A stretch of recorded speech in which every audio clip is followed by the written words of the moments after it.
सबको प्रणाम और सुप्रभात। बच्चों, उपस्थित हूँ आप सबके बीच में फिर से लेकर वही विषय वस्तु, वही दीवाना दिल, मस्ताने आप और परवाना हमारा सब्जेक्ट जिसका नाम है इंग्लिश। बच्चों, अभी तक हम लोगों ने ग्रामर का जो बेसिक पार्ट है वो पूरा किया है और मेरी बहुत सारी वर्कशीट्स हैं जिनको सॉल्व करवाता हूँ मैं बच्चों से क्लास में, because only practice makes a man perfect. तो let's practice some worksheets. Worksheets basically are homework for you. तो मैंने जब जब जो जो पढ़ा है तुरंत अगले दिन या उसी दिन शाम को आपको वो वर्कशीट सॉल्व करनी रहती है। अब आपने जो वर्कशीट सॉल्व की है वो एक बार मेरे साथ क्रॉस चेक कर लो। तो वर्कशीट नंबर 1 जो आपने सॉल्व की है वो मेरे साथ क्रॉस चेक कर लो। मैं आज सबका आंसर दे रहा हूँ। तो अभी तक की कुल 8 वर्कशीट्स ऐसी हैं जो हो चुकी हैं। मतलब टॉपिक्स ऐसे हैं जो हो चुके हैं और उनकी वर्कशीट भी आपने सॉल्व की है। ठीक। तो मैं एक एक सॉल्व करता हूँ। आज हम लोग 4 वर्कशीट करेंगे, कल 4 वर्कशीट करेंगे, प्लस आज कुछ वोकैब का पार्ट भी करेंगे, कुछ और ईडियम्स, कुछ और रूट वर्ड्स लेंगे। ठीक। एक सेंटेंस मैंने कहा था मैं आपको दूंगा जो आप पूरे 48 टेंसेस में कन्वर्ट करेंगे। तो वो सेंटेंस मैं आज दूंगा आप लोगों को। ठीक है, स्टार्ट कर रहे हैं। चलो, वर्कशीट नंबर 1। ये हमारे सबसे पहले टॉपिक इंट्रोडक्शन से रिलेटेड है जो मैंने पहले दिन पढ़ाया था, पहले दूसरे दिन। चलिए देख लेते हैं। Answer the following. The study of forms of letters और देयर शेप्स इज कॉल्ड। बताइए क्या कहते हैं। The study of forms of letter and their shapes is called morphology. बताया था, मॉर्फ मीन्स शेप, आकृति, morphology. The study of meanings of words is called pragmatics. Pragmatics. Pragmatics. The structure of a sentence is called syntax. Syntax. The study of sound of letters words of a language is called। किसी भी language के जो words letters होते हैं उनका sound क्या कहलाता है। तो मैंने कहा था ह्यूमन बींग्स जो मुंह के विभिन्न हिस्सों में जीभ को, दांत को टच करके जो साउंड निकालते हैं वो फोनेटिक्स होता है। वो किसी पर्टिकुलर लैंग्वेज की जो बोलने की, उच्चारण की पद्धति है वो कहलाती है phonology. So the answer is phonology. Just in case एक नंबर के क्वेश्चन अगर आ जाते हैं फिल इन द ब्लैंक या चूज द करेक्ट आंसर में, pick out the correct answer में, तो वी शुड बी रेडी। सब कुछ मॉड्यूल का है। ठीक, आईसीएआई के बाहर तो जाना ही नहीं। एक्स्ट्रा भले ही कर लो लेकिन जो उन्होंने कहा है वो तो करना ही है। फिर है answer the following. The doer of an action in a sentence is it's. किसी भी सेंटेंस में उस वर्ब का या उस सेंटेंस में जो एक्शन है उसका डूअर क्या कहलाता है। Obviously is known as subject. तो बी के ए का आंसर है सब्जेक्ट। फिर a group of words making sense but not complete sense is called, very easy, phrase. फिर है it has a subject and a predicate and it may or may not make a complete sentence. It is called clause. A clause can stand itself as a complete sentence also, and it may be a part of sentence also. The answer is clause. बहुत अच्छा। One of the easiest. A sentence may comprise of। एक sentence में क्या क्या हो सकता है बताइए। कुल 8 मैंने fill in the blanks छोड़े। If you remember, क्या क्या हो सकता है एक sentence में। तो sentence में subject और predicate तो होता ही है, subject and predicate। अब इसके अलावा प्रेडिकेट में क्या क्या होता है याद करो। डायरेक्ट ऑब्जेक्ट,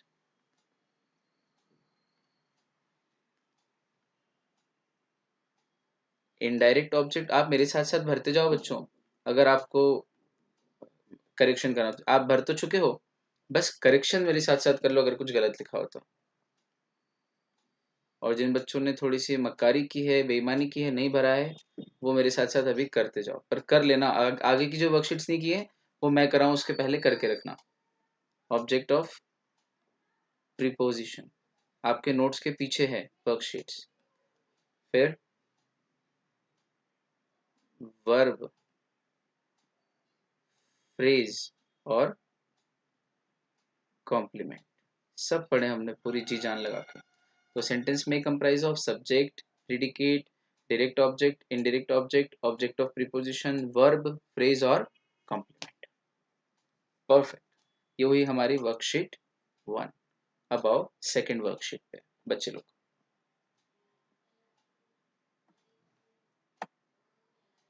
इसमें डायरेक्ट ऑब्जेक्ट, इनडायरेक्ट ऑब्जेक्ट और ऑब्जेक्ट ऑफ प्रीपोजिशन आपको करना है। याद आ रहा है क्या होता है डायरेक्ट ऑब्जेक्ट? जो वर्ब के एक्शन को डायरेक्टली रिसीव करता है वो डायरेक्ट ऑब्जेक्ट है। इनडायरेक्ट ऑब्जेक्ट जिसके लिए या जिसको दिया जाता है ना। और ऑब्जेक्ट ऑफ प्रीपोजिशन जो प्रीपोजिशन के बाद ऑब्जेक्ट आता है। और एक चीज मैंने क्या बताई थी, डायरेक्ट ऑब्जेक्ट और सॉरी इनडायरेक्ट ऑब्जेक्ट और ऑब्जेक्ट ऑफ प्रीपोजिशन के जो सेंटेंस होते हैं उनका मीनिंग सेम होता है। अगर मीनिंग निकालेंगे तो अंतर कहाँ पड़ता है? अंतर सिर्फ उनके फॉर्मेशन या स्ट्रक्चर में पड़ता है। जैसे he booked me a ticket and he booked a ticket for me, दोनों का मीनिंग सेम है, लेकिन एक में मी को इनडायरेक्ट ऑब्जेक्ट बना के डायरेक्ट ऑब्जेक्ट के पहले लिखा है, जबकि दूसरे में डायरेक्ट ऑब्जेक्ट के बाद टू या फॉर लगा के एक प्रीपोजिशन लगा के ऑब्जेक्ट ऑफ प्रीपोजिशन बनाया है। Remember everything? रिकॉल हो गया। चलो पहला क्वेश्चन है, pick out the direct object and indirect object from the following sentences. इन सेंटेंसेस में से ये जो 5-6 सेंटेंसेस हैं इनमें से डायरेक्ट और इनडायरेक्ट ऑब्जेक्ट छांटना है। चलें पहला करते हैं, ही बुक्ड मी अ टिकट। ठीक है, उसने मुझे बुक किया कि टिकट को बुक किया? टिकट को बुक किया, पर किसके लिए? मेरे लिए। तो क्या बुक किया? टिकट। टिकट डायरेक्ट ऑब्जेक्ट है और किसके लिए किया? मेरे लिए, तो इनडायरेक्ट ऑब्जेक्ट मी है। आया समझ कैसे कर रहे हैं? फिर they got their kid a new cycle. क्या लाए? A new cycle. तो साइकिल यहाँ पे क्या हो गई, या अ न्यू साइकिल यहाँ पे क्या हो गई? Direct object. और किसके लिए लाए? देयर किड, तो किड क्या हो गया? इनडायरेक्ट ऑब्जेक्ट, जिसके लिए लाए। ठीक, बहुत अच्छा। इसको चेंज करके लिखते तो कैसे लिखते? They got a new cycle for their kid, तो भी मीनिंग यही रहता। रिमेंबर? वो वाले भी एक्सरसाइज करेंगे अभी हम। Rahul sent him an email. Direct object क्या है? ईमेल। और इनडायरेक्ट ऑब्जेक्ट हिम। चलो बहुत अच्छा। Tushar wrote Tulika a letter. तो डायरेक्ट ऑब्जेक्ट लेटर है और इनडायरेक्ट ऑब्जेक्ट तुलिका है। किसे लिखा? तुलिका को लिखा। पुष्पा गेव रम्या अ 10 रुपी नोट। तो डायरेक्ट ऑब्जेक्ट है अ 10 रुपी नोट, इजी। और किसको दिया? रम्या को, तो ये इनडायरेक्ट ऑब्जेक्ट। इन सब में देखो आप, ही सब्जेक्ट है, सेकंड वाले में दे सब्जेक्ट है, थर्ड वाले में राहुल सब्जेक्ट है, फोर्थ वाले में तुषार सब्जेक्ट है, फिफ्थ वाले में पुष्पा सब्जेक्ट है। लेकिन जो एक और ऑब्जेक्ट है वो दो तरह से है, इनडायरेक्ट और डायरेक्ट। तो हम डायरेक्ट और इनडायरेक्ट ऑब्जेक्ट छांट रहे हैं। ठीक, सब्जेक्ट तो पता ही है। Subhash delivered him all the goods mentioned in the contract. अब मेंशन्ड इन द कॉन्ट्रैक्ट तो एक्स्ट्रा है। Subhash delivered him all the goods में से देखो आप, डायरेक्ट ऑब्जेक्ट क्या है? क्या डिलीवर किए? गुड्स। किसे? हिम। ठीक, ऑल दो तो क्वांटिफायर है, क्वांटिटी बता रहा है कितने, ऑल द गुड्स। पर क्या दिए? गुड्स दिए। किसे दिए? हिम। तो गुड्स डायरेक्ट ऑब्जेक्ट है और हिम इनडायरेक्ट ऑब्जेक्ट है ना, इजी। बहुत अच्छा। चलो अच्छा, अब आगे बढ़ते हैं। Convert the following sentences with indirect object into a sentence with object of preposition. ये इनडायरेक्ट ऑब्जेक्ट वाले सेंटेंस है, इनको ऑब्जेक्ट ऑफ प्रीपोजिशन वाले सेंटेंस में कन्वर्ट करना है। करके देखते हैं। He baked his family some cookies. उसने अपनी पूरी की पूरी फैमिली को सेक दिया, ऐसा नहीं, उसने अपनी फैमिली के लिए कुछ कुकीज सेकी, बेक की। तब इसको आपको ये सेंटेंस कैसा है देखना चाहिए। ही baked his family some cookies, indirect object वाला है। और इसका मीनिंग चेंज होगा क्या अगर हम इसको ऑब्जेक्ट ऑफ प्रीपोजिशन में कन्वर्ट करेंगे? नहीं, बस सिर्फ दो स्ट्रक्चर हैं बोलने के। कर लेते हैं। He baked his family some cookies, क्या बनेगा? ही बेक्ड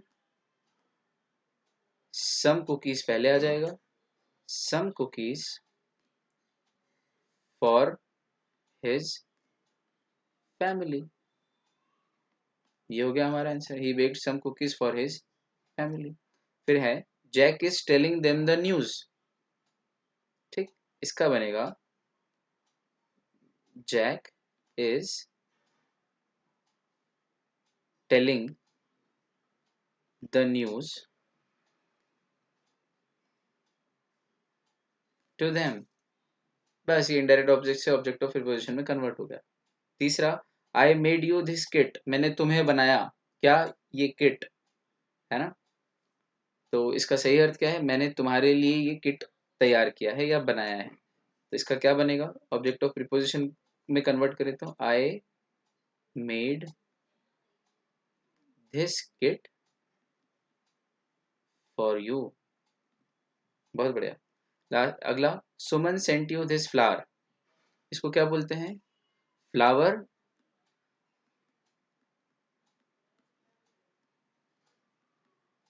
फ्लावर की flower,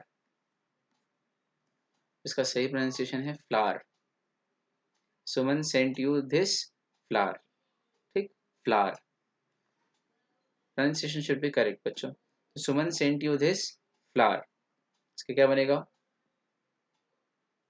Suman sent this flower to you, और इसमें फॉर यू भी चलेगा, तुमको भेजा या तुम्हारे लिए भेजा, इस वाले में दोनों चलेगा। Suman sent you this, Suman sent this flower for you भी सही है, Suman sent this flower to you भी सही है। तो आपने अगर फॉर यू लिखा हो तो भी करेक्ट है और टू यू लिखा हो तो भी करेक्ट है, डोंट गेट पैनिक्ड। चलो और देखते हैं। Now convert the sentences with object of preposition into a sentence with indirect object, है ना, वाइस वर्सा। अब देखो कितनी तगड़ी प्रैक्टिस हो रही है हमारी, हमने पढ़ा तो बहुत जबरदस्त है, लेकिन उसकी प्रैक्टिस भी हम उतनी ही जबरदस्त तरीके से कर रहे हैं, है ना। तो वाइस वर्सा भी कर रहे हैं, ऐसे से वैसे किया तो वैसे से ऐसे भी कर रहे हैं, इनडायरेक्ट से ऑब्जेक्ट ऑफ प्रीपोजिशन में आ रहे हैं तो ऑब्जेक्ट ऑफ प्रीपोजिशन से इनडायरेक्ट में भी आ रहे हैं, ताकि हमारी कंसेप्ट क्लियर रहे, है ना। ये तरीका है, खूब प्रैक्टिस करना सारे सब्जेक्ट की। तो पहला, he gave 3 pens to his sister, इसका क्या बनेगा, इनडायरेक्ट ऑब्जेक्ट का सेंटेंस बनाना हो तो इसका बनेगा ही गेव, अब हिज सिस्टर आगे आ जाएगा और टू हट जाएगा, ही गेव हिज सिस्टर, क्योंकि प्रीपोजिशन तो हटा नहीं है, he gave his sister 3 pens, खत्म, he gave his sister 3 pens. अगला, Jeeva brought a new book for her uncle, इसका बनेगा जीवा brought her uncle a new book, for तो हट ही जाएगा, a new book. Anand made tomato soup for his wife, Anand ने अपनी वाइफ के लिए टोमेटो सूप बनाया, इसका बड़ा मजेदार कन्वर्जन होगा, देखो इनडायरेक्ट स्पीच, इनडायरेक्ट ऑब्जेक्ट में, Anand made his wife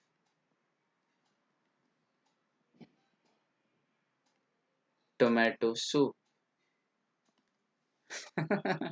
Anand ने अपनी वाइफ को टोमेटो का सूप बना दिया, कितना मजेदार है। हैरी पॉटर में होता है ना, तो कुछ कुछ उसमें जो विजर्ड्स थे वो एनिमेगस फॉर्म भी ले लेते थे, जैसे कि रीमस ल्यूपिन या सीरियस ब्लैक, वो वोल्फ बन जाते थे या कुत्ता बन जाते थे। पीटर पेटिग्रू चूहा बन गया था ना, रॉन वीजली का स्कैबर्स। तो ऐसा लगता है कि कोई कुछ भी बन जाता है। शकला का बुम बुम में संजू की वो मैजिक पेंसिल होती थी जिससे वो जो कुछ भी ड्रॉ करता था वो हो जाता था। लाइफ में ये मैजिक है, लेकिन you can not make your wife tomato soup even if you wish to, and nor can the wife do it to her husband. She would have certainly made him a donkey or an ass, something like that, isn't it? खैर ये तो मजाक की बात है। तो Anand made his wife tomato soup. Now you would ask me a question as to why these kind of sentences are recognized in English as correct, grammatically correct. Okay, Anand made his wife tomato soup. This is grammatically correct, but spoken may, if it conveys a wrong meaning, we would avoid these kind of sentences in spoken. है ना, this is grammatically absolutely correct. Anand made his wife tomato soup, and it certainly does not convey the meaning कि आनंद ने अपनी wife को tomato soup बना दिया. For those who understand, they understand. Okay, but even if there is some scope of confusion, you would certainly not go with this form. You will go with the object of preposition form only. That Anand made tomato soup for his wife. Okay, so that is the reason why there are these two forms. जहाँ जो suit करता है उस form में, दोनों का meaning same है, तो चाहे इस स्ट्रक्चर में बोल लो चाहे इस स्ट्रक्चर में, इनडायरेक्ट ऑब्जेक्ट बना के बोल लो या ऑब्जेक्ट ऑफ प्रीपोजिशन बना के, देखो कंसेप्ट और खुली ना अच्छे से। सॉल्व करते समय, एक्सरसाइजेस करते समय। Very good. अगला है Sheena told Sheela about the blast. इसमें कुछ करना ही नहीं है, no change. Sheena told Sheela about the blast, ठीक, क्योंकि ये ऑलरेडी इनडायरेक्ट ऑब्जेक्ट में, ठीक, ये इनडायरेक्ट ऑब्जेक्ट में ही है। हाँ, इसको ऑब्जेक्ट ऑफ प्रीपोजिशन में चेंज करेंगे तो कैसे करेंगे, मतलब ये तीन तो ये सी क्वेश्चन के बराबर हैं। ये जो चौथा वाला है ये इस सी से रिलेट नहीं कर रहा है, क्यों, ये जानबूझ के मैंने दिया, ये इनडायरेक्ट ऑब्जेक्ट में ही है।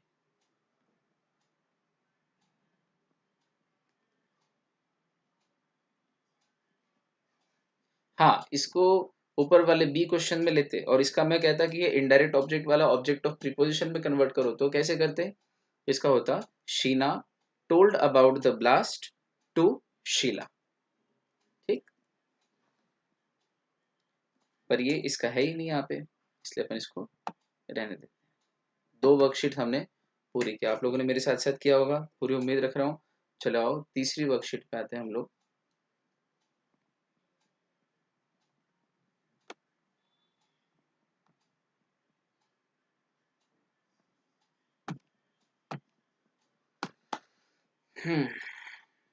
वर्कशीट नंबर खोल रही, तब तक अपन बात कर लेते हैं कुछ। तो हमने क्या क्या किया अभी तक, हम लोगों ने वर्कशीट नंबर 1 में इंट्रोडक्शन टू इंग्लिश जो हमने लिया था उससे रिलेटेड क्वेश्चंस किए, और वर्कशीट नंबर 2 में हमने डायरेक्ट ऑब्जेक्ट इनडायरेक्ट ऑब्जेक्ट ये वाला पोर्शन कंप्लीट किया।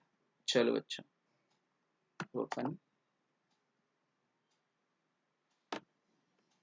वर्कशीट नंबर 3 खोलते हैं। Now this is getting open and by the time it gets opened आप लोग क्रॉस चेक भी कर ही लो अपने सारे आंसर्स और अच्छे से।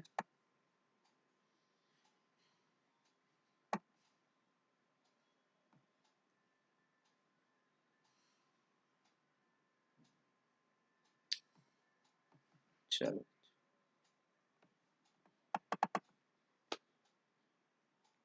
let me see why isn't it open.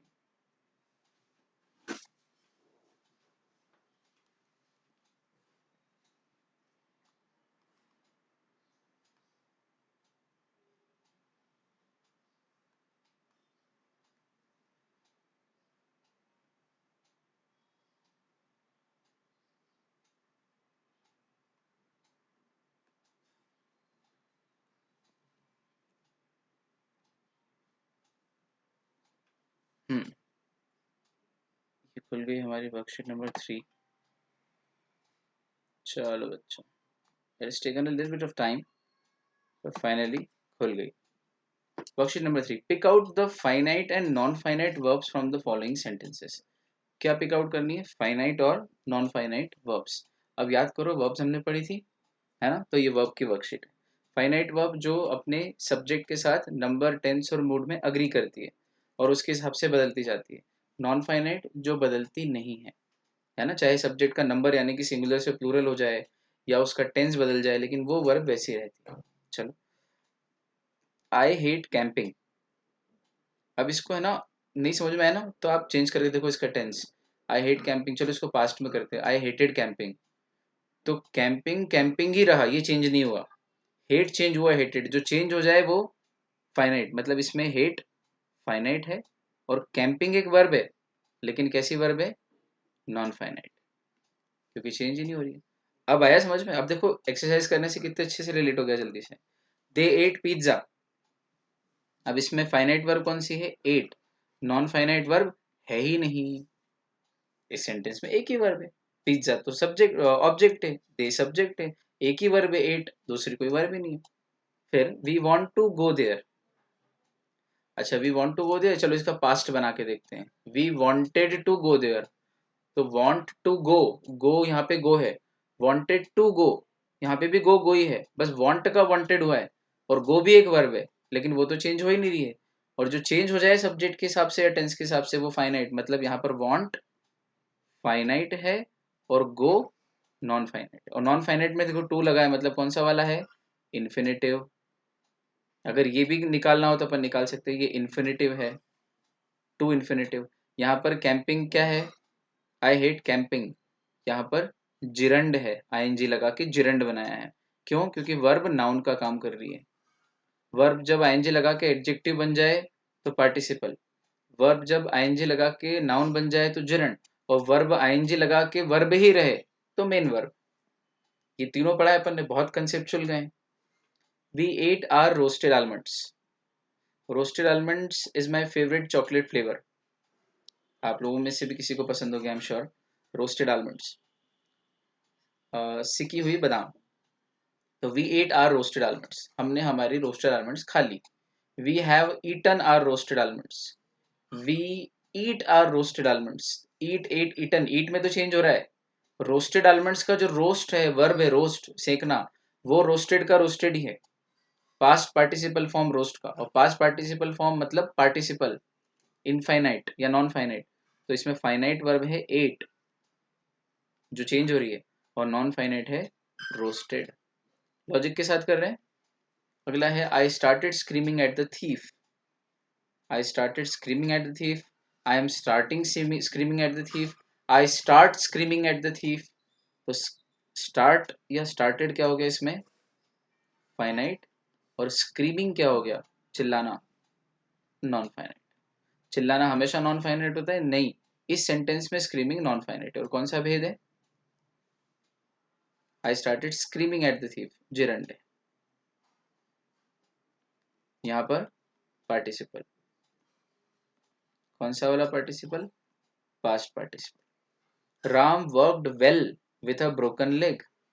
Ram is working well with a broken leg. Work है इसका मतलब फाइनाइट वर्ब, और ब्रोकन लेग, ब्रेक एक वर्ब है लेकिन यहाँ टूटा हुआ पाओ, ब्रोकन नॉन फाइनाइट वर्ब। कौन सा फॉर्म है नॉन फाइनाइट वर्ब का? Participle form, past participle form, working as adjective. यहाँ पर भी working as adjective.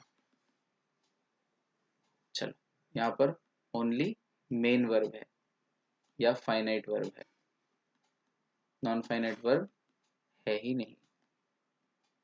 No non finite verb, ये हमने इसका एक्सप्लेनेशन भी लिखे हैं साइड में। ठीक है बच्चों, चलो आगे बढ़ रहे हैं।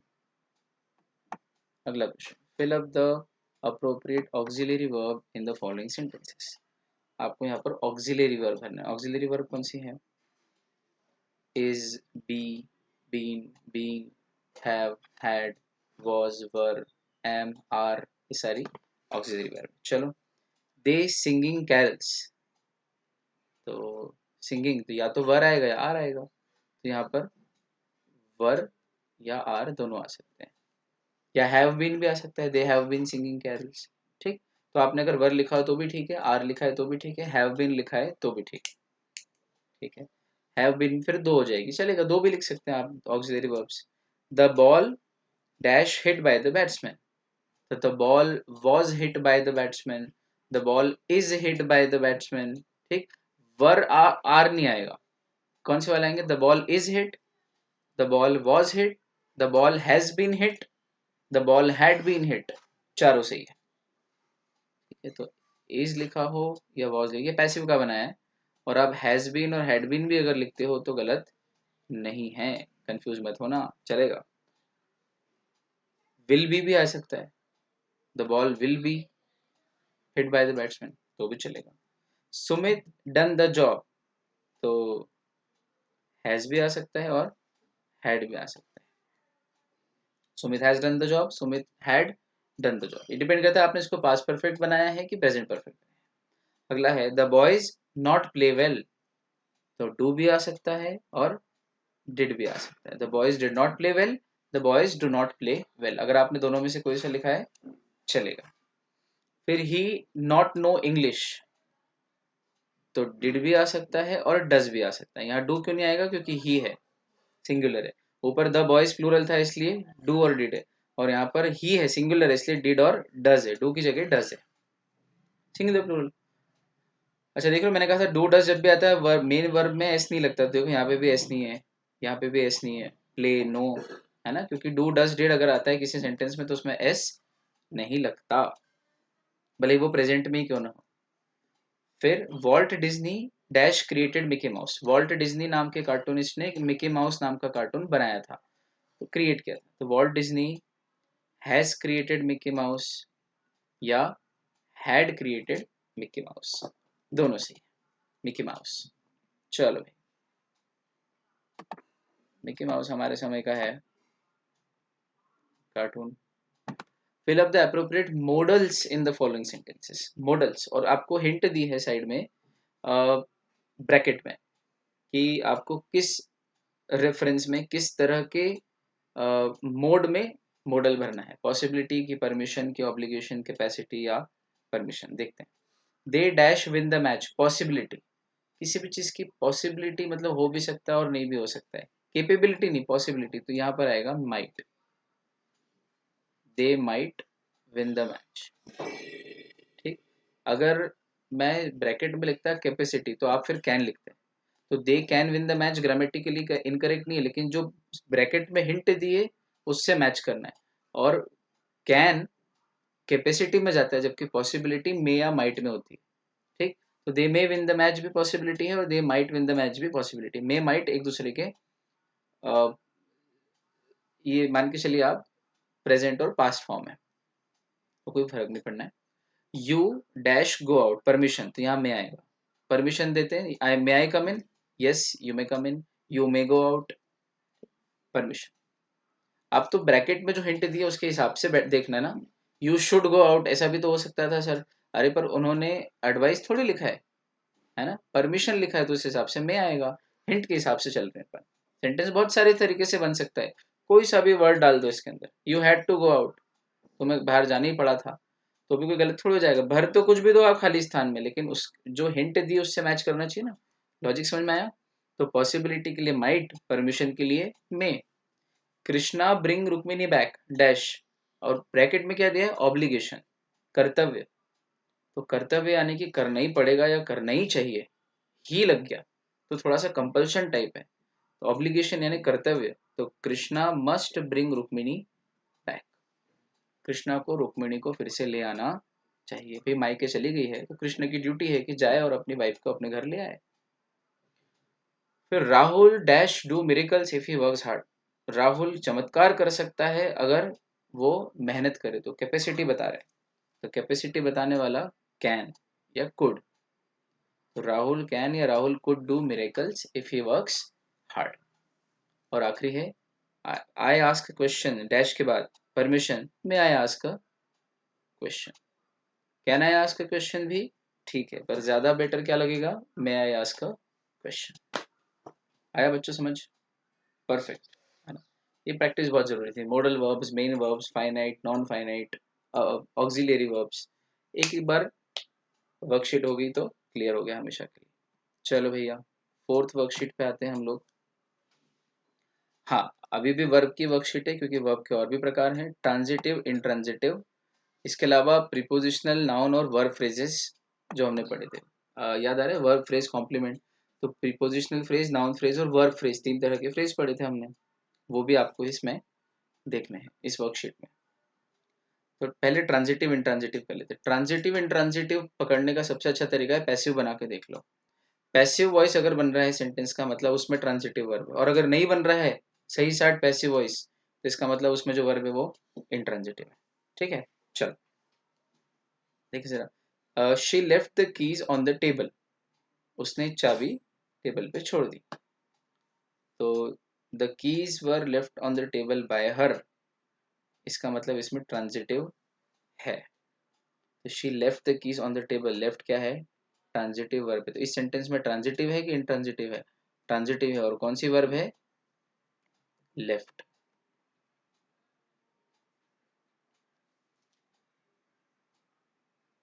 ही always sings in the bathroom, ठीक, करो इसका passive, she always sings in the bathroom, in the bathroom is always sung by हर, नहीं गलत, ये ऐसा कोई सेंटेंस ही नहीं होता है, इसका मतलब इसके अंदर इंट्रांजिटिव वर्ब है, इंट्रांजिटिव, और वर्ब कौन सी है, सिंग।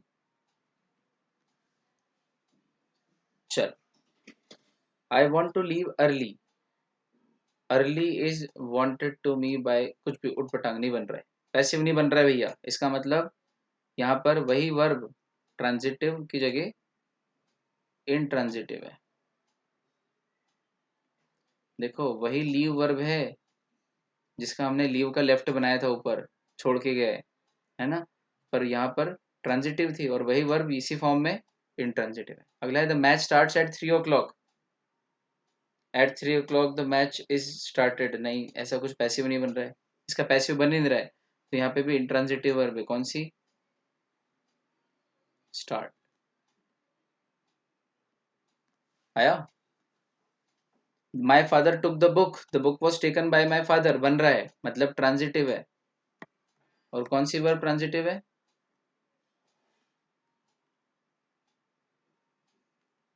टुक। टुक टेक टेकन बन रहा है इसका। My father took the book was taken by my father.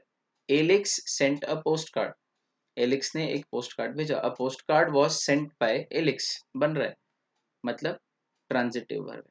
क्या बढ़िया रूल है हमारे पास पैसिव बना के देखने का। और कौन सी वर्ब है, सेंट, ट्रांजिटिव। इससे और अच्छे से क्लियर हो गया। ट्रांजिटिव वर्ब यानी वो वर्ब, वापस एक बार थ्योरी बता दूं इसकी, जिसका कोई ना कोई डायरेक्ट ऑब्जेक्ट हो और उस डायरेक्ट ऑब्जेक्ट पे वर्ब की एक्शन रिसीव हो रही हो, डायरेक्टली रिसीव हो रही हो, इसीलिए तो वो डायरेक्ट ऑब्जेक्ट कहलाता है। वो ऑब्जेक्ट जो वर्ब की एक्शन डायरेक्टली रिसीव करता है, डायरेक्ट ऑब्जेक्ट। ठीक। और चूंकि वर्ब की एक्शन उस पर जा रही है, ट्रांस यानी जाना, हमने रूट वर्ड से पढ़ा था, तो फिर वो वर्ब क्या है, ट्रांजिटिव है। इसलिए यहाँ पर 3 तो ट्रांजिटिव है और 3 इंट्रांजिटिव है। चलो पहली और आखिरी 2 ट्रांजिटिव है और बीच की सेकंड, थर्ड और फोर्थ इंट्रांजिटिव। चलो परफेक्टली जा रहे हैं हम लोग, this is the best way. English में 40 नंबर में कोई हमारा हाथ नहीं रोक सकता। इस सब्जेक्ट को पार लगाने में, नैया पार करने में बहुत मदद करेगा ये, बस मेहनत कर लेना। जो अच्छा है बचपन से पढ़ते आ रहे हैं उसको और अच्छा करने का मौका है मेरे साथ। प्लस स्पोकन सुधर जाएगा, प्रोनाउंसिएशन सुधर जाएगा, ग्रामर सुधर जाएगी, लिखना सीख जाओगे, ठीक, बहुत सारी चीजें सीख जाओगे। इसके बाद फिर लाइफ में कभी पढ़ना नहीं इंग्लिश। चलो भैया 8 सेंटेंसेस हैं। इनमें करना क्या है, इनमें हम लोगों को फ्रेज टाइप लिखना है कि इसमें कौन सा फ्रेज है। देख लेते हैं। नाउन फ्रेज किसे कहते हैं, तो group of words which acts as noun. Prepositional phrase जो प्रीपोजिशन से शुरू होता है। वर्ब फ्रेज जिसमें 2 या 2 से ज्यादा वर्ब एक साथ आती है। वर्ड्स वर स्पोकन, शब्द कहे गए थे। अब इसमें वर एक हेल्पिंग वर्ब है और स्पोकन मेन वर्ब है, यानी कि ये सेंटेंस में वर्ब फ्रेज है, वर और spoken. The glistening snow covered the mountains, तो ये पूरा द ग्लिसनिंग स्नो, ये पूरा नाउन सब्जेक्ट का काम कर रहा है, मतलब ये नाउन फ्रेज है। ठीक। ग्रुप ऑफ वर्ड्स 3 वर्ड्स है, द ग्लिसनिंग स्नो, और तीनों मिलके नाउन का सब्जेक्ट या नाउन का काम करे, इसलिए ये नाउन फ्रेज है।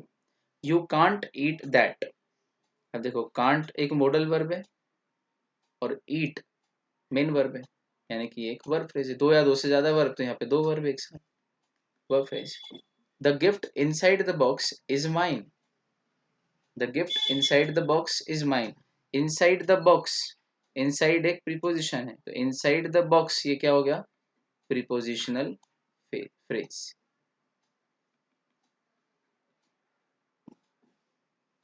Should we buy the yellow house, the yellow house कैसा घर, पीला वाला मकान, पीला पता नहीं कौन बताता है पीला रंग, द येलो हाउस। तो ग्रुप ऑफ वर्ड है, more than one word, group of word which is acting as a object. Subject भी हो सकता है, ऑब्जेक्ट भी, तो यहाँ ऑब्जेक्ट है, नाउन का काम कर रहा है, नाउन फ्रेज। फिर है the extra blanket is in the box under the bed. इसमें देखो इन प्रीफिक्स से द बॉक्स तक एक फ्रेज है, फिर अंडर द बेड एक फ्रेज है, और द एक्स्ट्रा ब्लैंकेट ये भी एक फ्रेज है। The extra blanket group of words acting as a subject, यानी कि द एक्स्ट्रा ब्लैंकेट ये नाउन फ्रेज है। यहाँ से यहाँ तक देखो जानबूझ के बनाया है आगे बढ़ते क्रम में, पहले 5 तक तो इजी था, एक एक फ्रेज थे, नीचे मैंने छठे वाले में थोड़ा बढ़ते लेवल बढ़ा दिया और एक ही सेंटेंस में 3 फ्रेज रखे हैं। The extra blanket noun phrase है, इन द बॉक्स एक प्रीपोजिशनल फ्रेज है, और अंडर द बेड भी एक प्रीपोजिशनल फ्रेज है। यानी सेंटेंस में दो प्रीपोजिशनल फ्रेज और एक नाउन फ्रेज है। आया? ऐसे कर लेना अपने नोट्स में पीछे जो वर्कशीट दी है मेरे साथ साथ। आई होप आपने सही भरा होगा। You should wait before going swimming. ठीक है, शुड वेट, शुड और वेट दोनों वर्ब है। शुड मॉडल वर्ब है, वेट यानी कि एक मॉडल वर्ब है इसमें, मतलब ये कौन सा फ्रेज हो गया, ये वर्ब फ्रेज हो गया। और मजेदार बात देखो, गोइंग स्विमिंग, जाना और तैरना, ये भी वर्ब फ्रेज, दो वर्ब एक साथ है। ठीक, चलो फिर है और एक मजेदार बात, बिफोर गोइंग स्विमिंग, यहां से यहां तक जो पूरा है ये प्रीपोजिशनल फ्रेज है। देखो ओवरलैप हो गए, एक प्रीपोजिशनल फ्रेज है और एक इसमें वर्ब फ्रेज। और नहीं तो आप दो फ्रेज भी कर सकते हो, शुड और वेट ये वर्ब फ्रेज है और बिफोर गोइंग स्विमिंग ये प्रीपोजिशनल फ्रेज। पर इस प्रीपोजिशनल फ्रेज के अंदर भी एक छोटा सा फ्रेज निकल के आ रहा है, गोइंग स्विमिंग वर्ब फ्रेज। ठीक,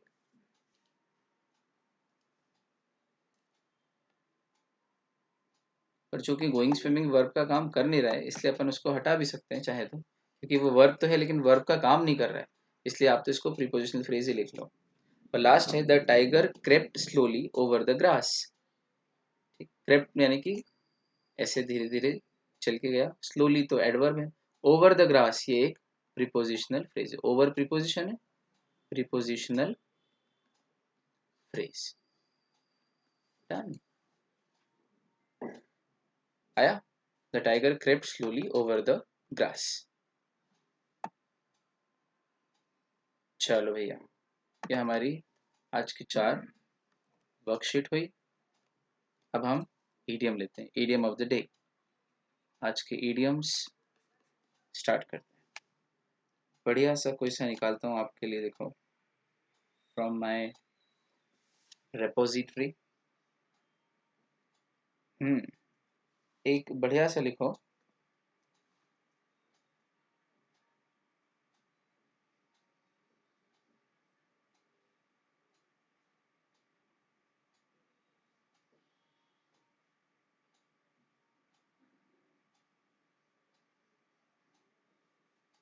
बैड माउथ। बैड माउथ, इसका मीनिंग लिखो, to say bad things about someone और something. To say bad things about someone और समथिंग। इसका सेंटेंस कैसे बनेगा, Rahul has been bad mouthing about Amit. Rahul Amit के बारे में बुरी बुरी चीजें बाहर बोल रहा है। ठीक, when the employ was fired he started bad mouthing about his ex employer. जब एम्प्लॉय को निकाल दिया गलती करने पर तो बाद में जाके उसने बाहर अपने पुराने एम्प्लॉयर की, जो मालिक था उसकी, बुराई करना चालू कर दी।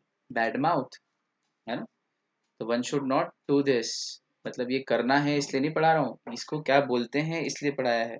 कभी नहीं करना bad mouth, even if you have had bad experiences with someone, let it be. बाहर आके बुरा बोलना हमारे बारे में ही बुरा होगा। देखो हमारे घर वालों ने ये सिखाया है, हमारे भारतीय परंपरा के संस्कारों ने ये सिखाया है कि जो निंदा करता है, बुराई करता है किसी की, वो सबसे अविश्वसनीय होता है।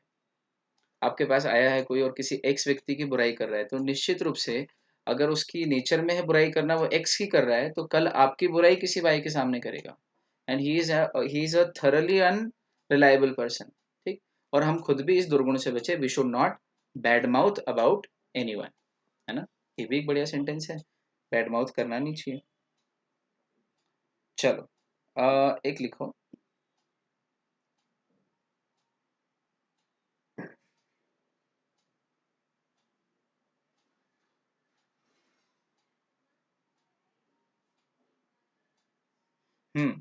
Bite the nails. बाइट या बाइट वंस नेल्स, वंश यानी जो भी व्यक्ति कर रहा है उसका नाम आ जाएगा ना, ये वंश का प्रयोग होता है प्रोनाउन का। वंश का अर्थ है जो भी व्यक्ति कर रहा है उसका नाम वहां पे सब्सटीट्यूट हो जाएगा। इसका मीनिंग लिखो, to be nervous,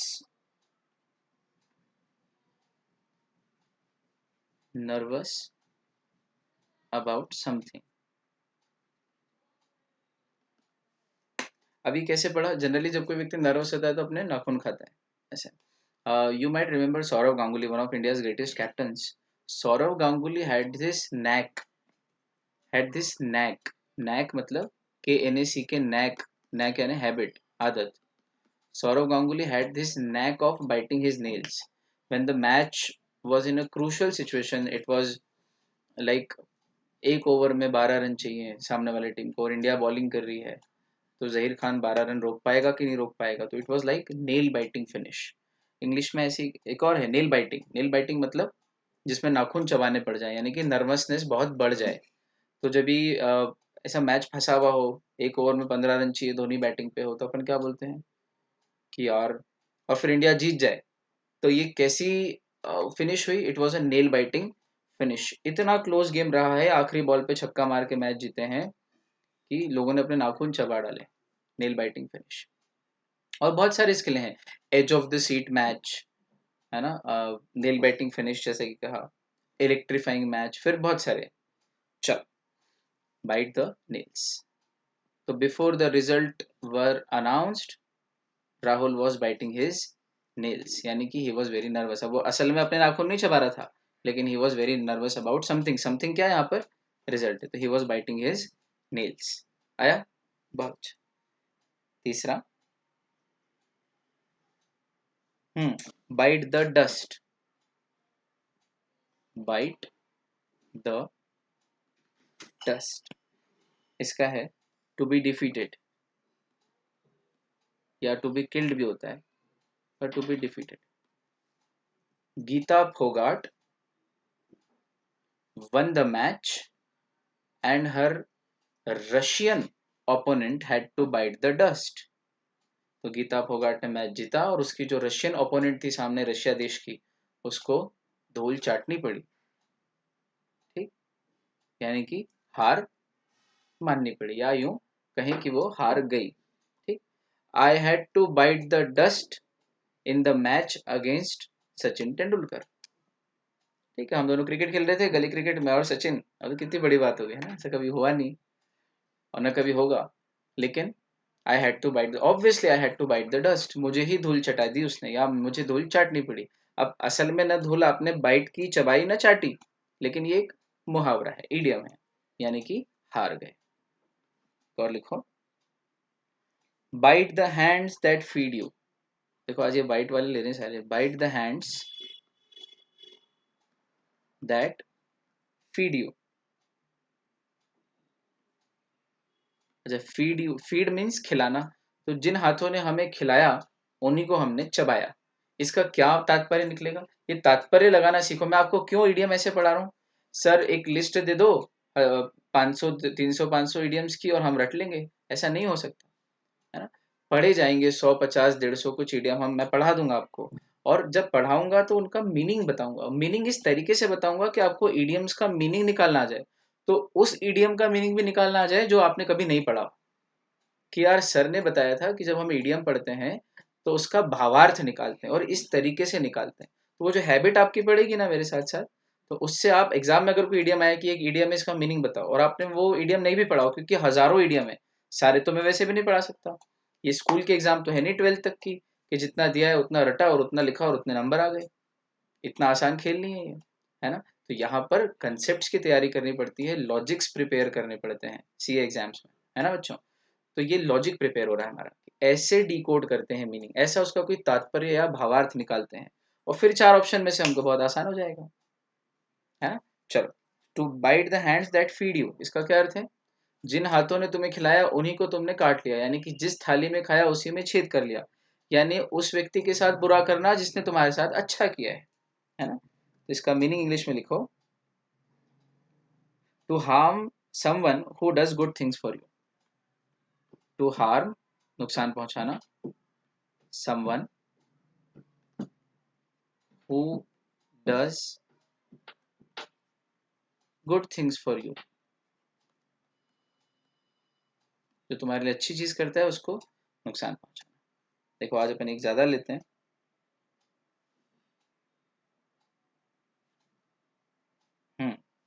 blind date, blind date. Date तो आप समझते हो, डेट यानी तारीख, 1 तारीख, 2 तारीख, 3 तारीख, 30 तारीख, 31 तारीख।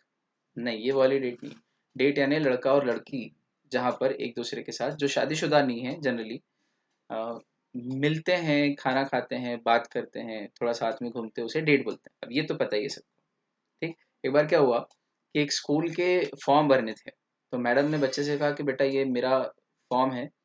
मैडम ऐसा बोल गई स्कूल का फॉर्म की जगह, ये मेरा फॉर्म है, ये भर दे। तो उसमें सबसे ऊपर डेट का कॉलम था, डेट और आज की डेट डालनी थी। तो बच्चे ने डेट के आगे लिखा, यस आई एम रेडी, कब चलना है। तो since he knew only one meaning of the date, कि डेट मतलब घूमने जाना, but that's not the case. ऐसा कहीं जोक मैंने पढ़ा था आपके सामने, ये पीछे मार दिया। आप लोग बिल्कुल गुस्से में आके अपने मोबाइल की या कंप्यूटर की स्क्रीन मत फोड़ देना प्लीज। चलो, तो ब्लाइंड डेट। अब ब्लाइंड मतलब दो अंधे लोग, लड़का भी अंधा लड़की भी अंधी, जब डेट पे जाए तो ब्लाइंड डेट नहीं। फिर क्या मतलब है ब्लाइंड डेट का? ब्लाइंड डेट मतलब वो डेट जहां पर दो लोग जो डेट पे गए हैं, जो वो आपस में एक दूसरे से पहले कभी मिले ही ना हो, ये ब्लाइंड डेट है। मेरे घर वालों ने कहा कि जा यार, वो एक लड़की है वहां पे मिलने आएगी, तो उससे मिल ले शादी के लिए। लड़की के घर वालों ने कहा कि वहां पे लड़का आएगा, उस जगह मिल ले। तो हम दोनों घर वालों ने जहां बोला वहां पहुंच गए, और निशानी बता दी थी कि वो भाई ये वाले ड्रेस में आएगी, और अ, इतनी बजे पहुंच जाएगी, और ऐसी दिखती है थोड़ी थोड़ी। हमने जाके एक दूसरे को पहचान लिया, लेकिन हम पहली बार मिल रहे हैं, पहले कभी नहीं मिले, तो हमारे लिए क्या है? Blind date. A date where the two people have never met before. A date where the two people have never met before. ठीक है। चलो, अब मैंने आपसे कहा था कि मैं आपको एक सेंटेंस दूंगा जिसके 48 कन्वर्जन्स करने हैं आपको, अलग अलग टेंस में, है ना। प्रेजेंट इंडेफिनिट के 4, प्रेजेंट कंटिन्यूस के 4, प्रेजेंट परफेक्ट के 4, प्रेजेंट परफेक्ट कंटिन्यूस के 4। इस तरह पास्ट के चारों के 4, फ्यूचर के चारों के 4, है ना। तो 16 16 16 is equal to 48 tenses. 48 tenses आपको पूरे कन्वर्जन करने हैं। वो सेंटेंस आज का आप ले लो। सेंटेंस है,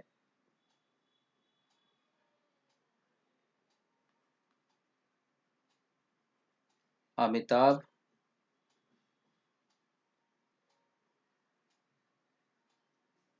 creates magic on the screen. Amitabh creates magic on the screen. सबसे सम्माननीय अभिनेता है भारतीय फिल्म जगत के, फिल्म सिनेमा जगत में। तो इन्हीं के बारे में बनाते हैं, Amitabh creates magic on the screen. एक मैं बना देता हूँ, जैसे Amitabh creates magic on the screen. Does Amitabh create magic on the screen, ये याद रखना। अगर डू डज या डिड हो तो एस नहीं आएगा। ठीक, तो does Amitabh create magic on the screen, Amitabh does not create magic on the screen, does Amitabh not create magic on the screen. ये 4 प्रेजेंट इंडेफिनिट के हो गए। फिर इसके बाद आपको इस तरह से पूरे बनाने हैं कि एक सेंटेंस है, इसके इनटू 48 सेंटेंसेस आपको बनाने। एक मैंने बना दिया, यानी कि 47 ही बचे हैं, और 4 तो मैंने बोल के बता दिए, तो आपको याद हो जाए तो और अच्छा है। तो आपका काम कम हो गया। ये आज का आपका होमवर्क है, जो मैंने कल दिया था, कहा था कि दूंगा, पर मैं कल दे नहीं पाया था। This is your homework, you have to do this. ऐसा मत सोचना कि कोई टीचर नहीं है घर पे आने वाला, या हम अकेडमी पे जाएंगे तो कोई देखने वाला नहीं है, क्योंकि अकेडमी पे जाना नहीं है, ऑनलाइन पढ़ रहे हैं। क्या कर लेंगे, कोई हमारा क्या उखाड़ लेगा? उखाड़ तो कोई किसी का कुछ नहीं सकता है ना। लेकिन ICAI जब उखाड़ेगा ना, तो फिर बहुत, वो बिना कहे I am stopping my self, वो बिना कहे 12 हो जाता है। चलो खैर, कोई खास बात नहीं। We are all young people having youthful language, full of experience. आप लोगों ने सुना, अनुग्रहित हूँ। अगली मुलाकात करते हैं कल। अब हमको हमारी अगली वर्कशीट्स भी सॉल्व करनी है, ताकि हमारी प्रिपरेशन सही दिशा में जाए।